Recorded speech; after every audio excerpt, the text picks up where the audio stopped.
संत रविदास जी की जयंती के अवसर पर महाराष्ट्र में आरएसएस प्रमुख श्री भागवत जी द्वारा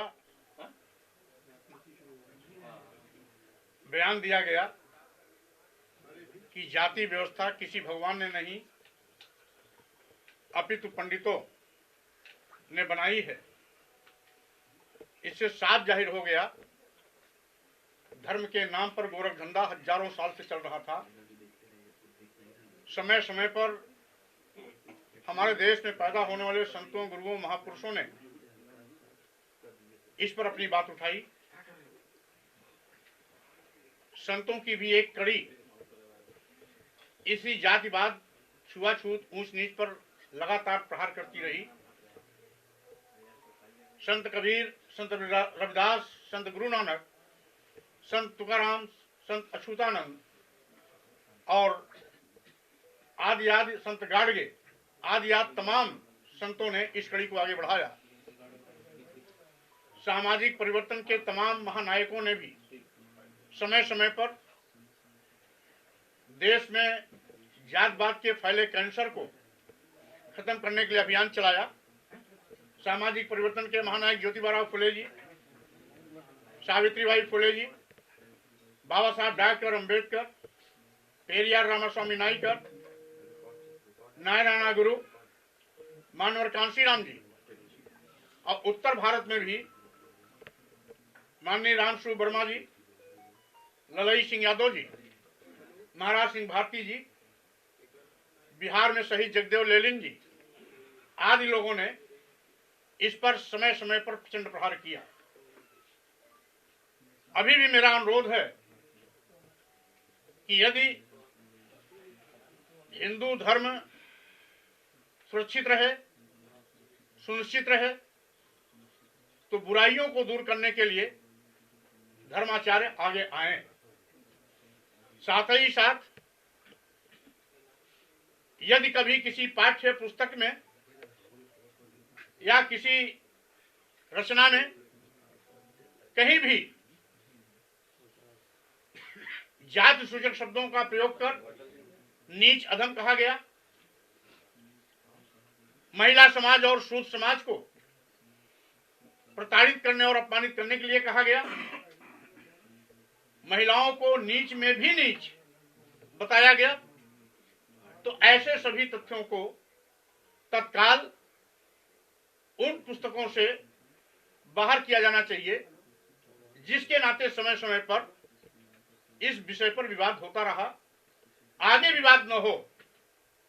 इसलिए आज समय है कि सभी लोग बुराइयों, कुरीतियों, धर्म के नाम पर किसी को अपमानित करने, छलने, धोखा देने, गाली देने से संबंधित टिप्पणियों को हटाने का कष्ट करें। वैसे भी आज हम सभी भारतीय संविधान की व्यवस्था से संचालित होते हैं।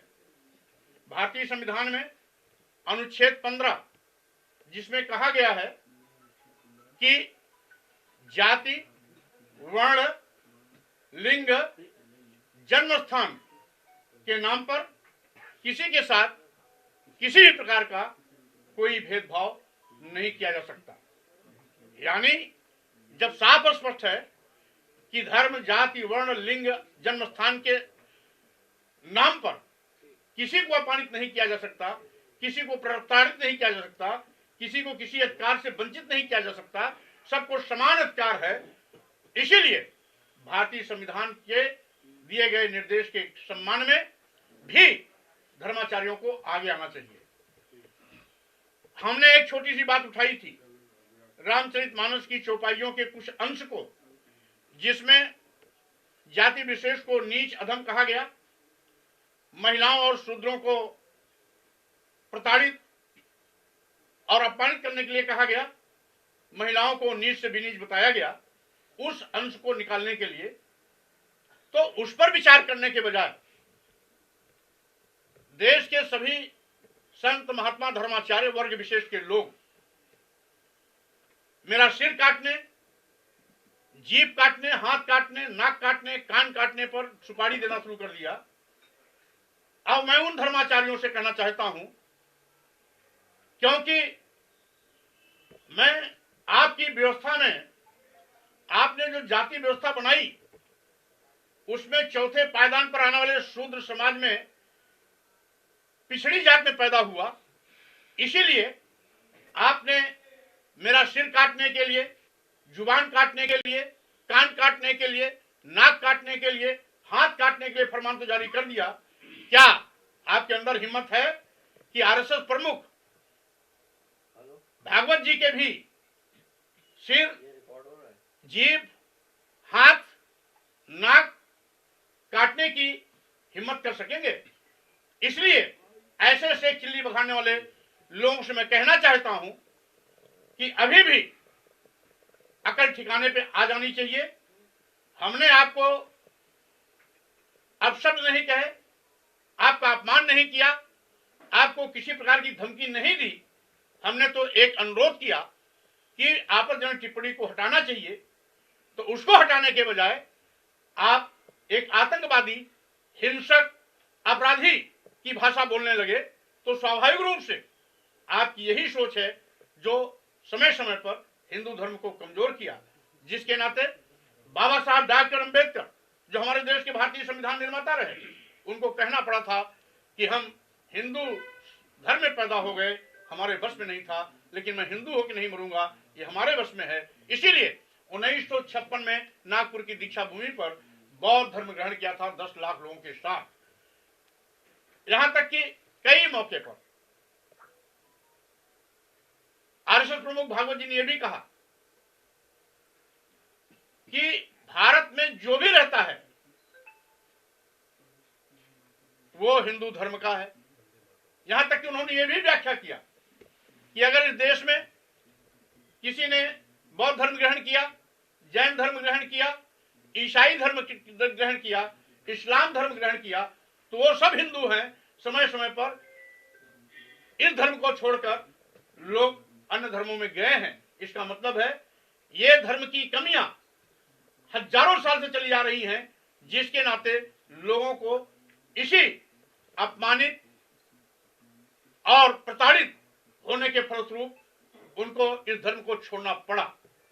अगर आप चाहते हैं इस धर्म का सत्यानाश न हो, तो अभी भी समय है, इसमें सुधार करें, संशोधन करें, आपत्तिजनक टिप्पणियों को हटाएं, मानव सम्मान के विपरीत, मानव कल्याण के विपरीत जो भी तथ्य कहीं भी हैं उसको हटाने का काम करें। हमने तो रामचरितमानस की जिक्र की थी, लेकिन आरएसएस प्रमुख भागवत जी की इस बयान से अब तो हर पुस्तकों में जहां भी जाति व्यवस्था का वर्णन है, वो चाहे वेद हो, पुराण हो, मनुस्मृति हो, सभी अब विवाद के दायरे में धीरे धीरे आएंगे। ये विवाद न बढ़े, राष्ट्र हित में यही है। संविधान के निर्देशों का पालन करना और सम्मान करने में भी अपना धर्म है, और आपको इस हिंदू धर्म को सुरक्षित करने के लिए भी चिंता के साथ आगे पहल करनी चाहिए और कमियों को दूर करने का प्रयास करना चाहिए। मैं इस पर केवल इतना कहना चाहता हूं, ये जो आज 15 दिन से लंबा विचार विमर्श चल रहा, 16वां दिन है, इस विचार विमर्श में जातवाद का नंगा नाच करने वालों की चूल्हे हिल गई हैं। उन्होंने कहीं न कहीं इस बात का खतरा देखा कि फिर से हिंदू धर्म में कहीं पलायन न हो जाए, कहीं और किसी धर्म की ओर न जाए। इसलिए समय की नजाकत को देखते हुए आरएसएस प्रमुख श्री भागवत जी ने भले ही मजबूरी में यह बयान दिया, लेकिन उनकी चिंता जायज है। मैं इतना केवल इतना कहना चाहता हूं, आरएसएस प्रमुख श्री भागवत जी अगर मन से इस बात को कहे हैं, अगर दबाव में नहीं कहे हैं, तो धर्म के नाम पर वर्ग विशेष, जाति विशेष, वर्ण विशेष को अपमानित करना, गाली देना, आपत्तिजनक टिप्पणियों सहित सभी उन अंशों को हटवाने के लिए पहल करें, क्योंकि उन्हीं के संरक्षण में आज केंद्र में सरकार है, देश के तमाम प्रदेशों में सरकार है। माननीय प्रधानमंत्री नरेंद्र मोदी जी देश के प्रधानमंत्री हैं और माननीय प्रधानमंत्री नरेंद्र मोदी ने भी कहा था 2014 लोकसभा चुनाव के समय जब किसी पार्टी ने उन पर किसी टिप्पणी की थी तो उन्होंने भी नीच होने के अपमान का दंश झेला था। सार्वजनिक सभाओं में एक नहीं अनेक सभाओं में कहा था कि पार्टी विशेष के लोग हमें नीच कहते हैं क्योंकि मैं पिछड़ी जात में पैदा हुआ हूं। और अभी अभी जब माननीय प्रधानमंत्री नरेंद्र मोदी जी पिछड़ी जात में नीच होने का अपमान झेल चुके हैं, माननीय मोदी जी का मतलब जो गुजरात में 4 बार मुख्यमंत्री रहा हो, उस समय देश के प्रधानमंत्री के दावेदार थे, आज दूसरी बार देश के प्रधानमंत्री हैं। जब ऐसी शख्सियत को भी इस जातवाद के दंश और जहर को झेलना पड़ता है तो गांव के एक सामान्य दबे कुचले पीड़ित शोषित दलित पिछड़े आदिवासी समाज के व्यक्ति का क्या हाल होगा, इस देश की महिलाओं के साथ कितना सौतेला व्यवहार होता होगा, इसका अंदाजा नहीं लगाया जा सकता। यही नहीं, मेरे ही बयान पर 4 दिन पहले श्री प्रवीण तोगड़िया जी ने भी कहा था कि स्वामी प्रसाद हमारे भाई हैं। मैं ये कहना चाहता हूं, अगर भाई दिखावे के लिए नहीं दिल से मानते हो तो आपको भी पहल करनी चाहिए। धार्मिक उन्माद न पैदा हो, धार्मिक टकराव न पैदा हो, धर्म के नाम पर किसी का अपमान न हो, किसी को गाली न दिया जाए, किसी को प्रताड़ित न किया जाए, किसी की उपेक्षा न की जाए। इसलिए हम इन तीनों बड़ी शख्सियत के नेता हैं, चाहे माननीय श्री भागवत जी हों, चाहे तोगड़िया जी हों, चाहे माननीय प्रधानमंत्री नरेंद्र मोदी जी हों। इनसे मेरा अनुरोध है कि आप लोग बैठक करके धर्माचार्यों के साथ बात कर इस बात को सुनिश्चित करें कि आगे इस प्रकार की टिप्पणियों पर सवाल न उठे, इसलिए इसको संशोधित किया जाए, विलोपित किया जाए या प्रतिबंधित किया जाए। आपके समर्थन में जो लोग आ रहे हैं उनको मुकदमे लिखे जा रहे हैं, एनएसए लगाई जा रही है। सही बात। तो आप संवैधानिक शपथ, संविधान की शपथ लेने वाले लोग खुद संविधान की धज्जियां उड़ाते हैं, संविधान विरोधी बात करते हैं और उल्टे कानून तोड़ने का आरोप किसी और पर लगाते हैं। आज यही विडंबना है। आज शेख चिल्ली बघाड़ने वालों का हौसला इसीलिए अफजाई है कि जब संविधान की शपथ लेने वाले संविधान की मंशा के विपरीत बात करते हैं तो स्वाभाविक रूप से जो उच्छृंखल स्वभाव के लोग हैं उनका हौसला बढ़ता है, प्रताड़नाएं बढ़ती हैं, अपराध बढ़ते हैं। आज मैं माननीय मुख्यमंत्री जी से कहना चाहता हूं, आपको एफआईआर कराने का बड़ा शौक है और भी कठिन से कठिन धारा लगाने का बड़ा शौक है, तो तमाम संतों महंतों धर्माचार्यों ने जो सिर काटने के लिए किसी ने 21 लाख, किसी ने 51 लाख, जीभ काटने के लिए किसी ने 5 लाख, किसी ने 11 लाख, कान काटने के लिए, हाथ काटने के लिए और नाक काटने के लिए फरमान जारी किए हैं, किसी ने हत्या कर देने के लिए फरमान जारी किया है, क्यों नहीं उनके खिलाफ एफआईआर कराते हैं? क्या रिश्ते में लगते हैं? क्या ऐसे लोगों को बढ़ावा देंगे? संविधान का कानून, संविधान की व्यवस्था चलेगी नहीं चलेगी? कानून का राज चलेगी कि नहीं चलेगा? हमने तो केवल आपत्तिजनक टिप्पणी हटाने की बात की जो संवैधानिक दायरे के अंदर है। हमने कोई कानून का विरोध नहीं किया। किस बात के लिए एफआईआर? मौर्य जी, योगी जी ने कल न्यूज 18 से हमारे बातचीत करते हुए कहा कि स्वामी प्रसाद जी को समझ नहीं है कि वो कितना पवित्र ग्रंथ है, उसकी कितनी पूजा होती है और वो जात आधारित राजनीति करना चाहते हैं, लेकिन जात आधारित राजनीति सफल नहीं हुई पिछले 4-5 चुनाव में। ये उनका। अब माननीय योगी जी को मैं कुछ नहीं कहना चाहता क्योंकि उत्तर प्रदेश के मुख्यमंत्री हैं। अब उनको यही सवाल करना चाहिए, स्वामी प्रसाद मौर्य से सवाल करने के बजाय आरएसएस प्रमुख भागवत जी से यही बात करनी चाहिए और अब भागवत जी पर राजपा लगानी चाहिए, एफआईआर करानी चाहिए, द्रोह का मुकदमा दर्ज करना चाहिए। स्वामी प्रसाद मौर्य पिछड़े समाज के हैं, इसीलिए उनको तंग कर रहे हैं। क्यों नहीं? अगर हिम्मत है तो जाकर के आरएसएस प्रमुख भागवत जी के खिलाफ कार्रवाई करते हैं। अखिल भारतीय के प्रचार प्रमुख है संघ के सुनील अम्बेडकर, उन्होंने बयान ट्वीट किया है संघ प्रमुख का। उसमें उन्होंने कहा है कि पंडित से मतलब यहाँ विद्वान लोग जो जात या राजनीति उच्च नीच की बात करते हैं। पंडित किसे कहा जाता है ये सब जानते हैं, इसलिए बात को घुमाने से बात नहीं बननी है, बल्कि जो मुख्य बिंदु है उस पर आने और उसका हल निकालने से बात बनेगी। स्वामी जी, इस्कॉन की भगवत गीता में भी भगवान शिव और माता पार्वती के लिए आपत्तिजनक शब्द किए गए हैं, तो क्या आप उसका भी विरोध करेंगे? अभी मैं जहां हूं वहां रहने दीजिए, आगे उसका भी जवाब दूंगा। स्वामी जी, कल all India Muslim personal law board की एक बैठक हुई है, उसमें कॉमन सिविल कोड का विरोध किया गया है। हालांकि सरकार कह रही है ये हमारा मेन एजेंडा है, किसी के साथ होने देना है। देखिए, जो भी हो, भारतीय संविधान के निर्देशों के क्रम में कोई बात हो उचित होगा। हम समझते हैं कभी भी किसी को कानून अपने हाथों में नहीं लेना चाहिए। मैं भी इस बात को आज 16 दिन हो गया शांतिपूर्ण तरीके से ही इस बात को मैं रख रहा हूं, क्योंकि अगर किसी मामले को हल करना है तो शांतिपूर्वक बात करना और शांतिपूर्वक तरीके से उस बात को मनवाना ही इसका हल है, न कि कोई हिंसक रास्ता अख्तियार करना।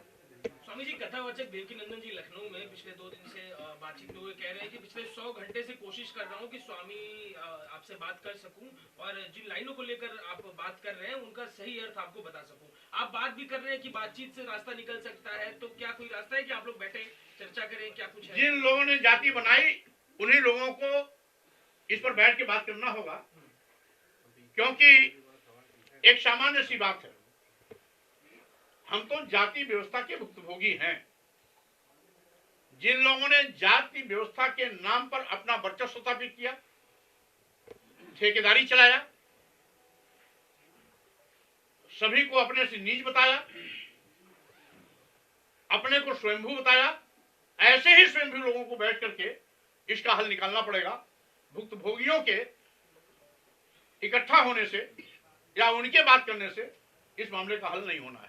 अपनी पार्टी में भी आपको स्वामी जी, पल्लवी पटेल वो कह रही है कि जब 5 कालिदास मार्ग खाली कराया गया था केसी से, तब आपने पार्टी क्यों नहीं छोड़ दी थी उसी समय जब आपको विरोध करना है? गंगा जल से धुला दिया था उन्होंने। मैं उसमें पार्टी में नहीं था भाई, इसलिए जानकारी भाजपा में मंत्री थे जिस समय हटाया गया वहाँ से गंगा जल से धुलवाया गया। नहीं, भाजपा उसमें मंत्री भी नहीं था, उसमें पहले सब हो गया था। पर फिर भी सर, उस समय एक घटनाक्रम घटा, आप उस पूरी पॉलिटिक्स का पार्ट थे, तब भी आपको आगे बोलना चाहिए था। आप अपनी पार्टी में कह रहे थे। अब ये तो बाद में पता लगी ना, जब हमें पता लगी तो मैं बोला। आपकी पार्टी में, समाजवादी पार्टी में कई लोग हैं, ऋचा सिंह है, जो विरोध कर रहे हैं आपकी जो भाषा उसका, रामचरितमानस को लेकर, समाजवादी पार्टी के लोग। अब उनकी बात तो न मैं सुनता हूँ न जानता हूँ, और पार्टी उनको महत्व भी नहीं देती है। राष्ट्रीय अध्यक्ष जी जब तक इस पर किसी प्रकार का कोई बात नहीं रखते हैं, कोई माने नहीं रखता है, राष्ट्रीय अध्यक्ष जी खुद शूद्र होने की पीड़ा को बयां कर चुके हैं। सर, आप जो है हिंदू धर्म को मानते हैं या बौद्ध धर्म? किस? हम सभी धर्मों को मानते हैं। मतलब बौद्ध धर्म या हिंदू धर्म? हम सभी धर्मों को मानते हैं।